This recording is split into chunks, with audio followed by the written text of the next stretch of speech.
چھپا لو مگر آیتیں نہیں بدل سکتے، اس لیے سن لو 1444 سال کا زمانہ مسلمانوں گزر گیا ہے، اللہ نے یہ وعدہ فرمایا ہے محبوب فکر نہ کر، تیری جان کی حفاظت بھی میرے ذمہ ہے، تیری عصمت کی حفاظت بھی میرے ذمہ ہے، تیری شان کی حفاظت بھی میرے ذمہ ہے، اور قرآن کی حفاظت بھی میرے ذمہ ہے۔ ورنہ آج تک بڑا کچھ کر دیا ہوتا، جہاں انہوں نے اتنی کتابیں لکھ دی، اتنی جماعتیں بنا دی، اتنی جناب کمپنیاں تیار ہو گئی، بہت کچھ ہو جاتا، مگر اللہ کا وعدہ ہے، اسی لیے فرمایا ہے قول محمد، قول خدا، فرمان نہ بدلا جائے گا، بدلے گا زمانہ لاکھ مگر قرآن نہ بدلا جائے گا، قرآن نہ بدلا جائے گا، قرآن کے مفاہیم بدلتے رہو، قرآن نہیں بدلے گا۔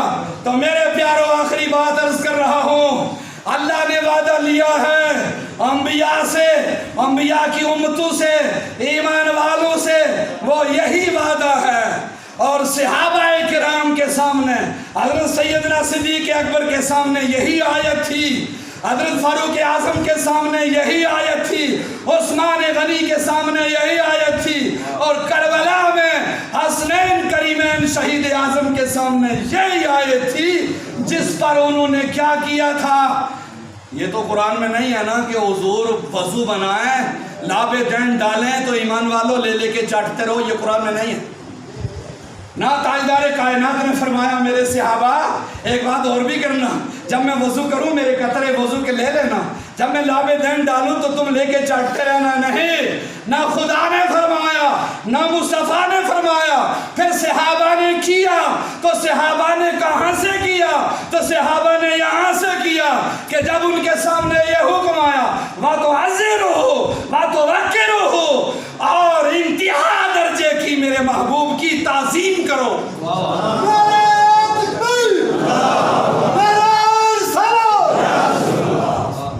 جب ان کے سامنے یہ آیا انہوں نے چوما بھی، انہوں نے قطرے لے لے کے چاٹے بھی، اور حدیث اٹھاؤ، کتابیں اٹھاؤ، صحابہ کا ایمان پڑھو کتابوں میں، جس صحابی کو قطرہ مل جاتا وہ چاٹ لیتا، اور جس صحابی کو نہ ملتا، سنو مسلمانوں، آج کہتے ہیں نام محمد پر انگوٹھے چومنے کہاں لکھا ہوا ہے، ارے صحابہ سے پوچھ کہاں لکھا ہوا ہے۔ اور جس صحابی کو قطرہ ملتا وہ چاٹتا، جس کو نہ ملتا وہ اس کے ہاتھ کو چوم لیتا، وہ اس کے ہاتھ کو چوم لیتا۔ تو میرے پیاروں سنو، یہی بات ہے، قبر میں پوچھا جائے گا تو کیا پوچھا جائے گا؟ ایمان پوچھا جائے گا، عقیدہ پوچھا جائے گا، اور اسی لیے یہ 3 سوال ہیں۔ امام بخاری رحمۃ اللہ علیہ بخاری شریف میں ایک ہی سوال لائے، وہاں 3 نہیں، اوپر کی کتابوں میں جو امام بخاری رضی اللہ تعالیٰ عنہ باب الجنائز میں کھولو، جا کے گھر میں پڑھو، وہاں انہوں نے ایک ہی سوال لایا، اور وہ یہی سوال ہے کہ فرشتوں اس سے میرے محبوب کے بارے میں پوچھو۔ اور امام بخاری نے باب الجنائز میں جو سوال قائم کیا ہے وہ یہی کیا ہے۔ کون سا سوال کیا ہے؟ امام بخاری نے فرمایا، جب امام بخاری نے دیکھا کہ ایمان کا مدار، ایمان کا جس طرح نماز کا مدار پاکی پر کھڑا کر دیا گیا، پاکی کے بغیر نماز نہیں ہوتی، نماز ہی اعمال میں داخل ہے، اور حضور کی تعظیم ایمان میں داخل ہے، تو نماز تب کام آتی ہے جب پاس میں ایمان ہوگا، روزہ تب کام آئے گا جب ایمان ہوگا۔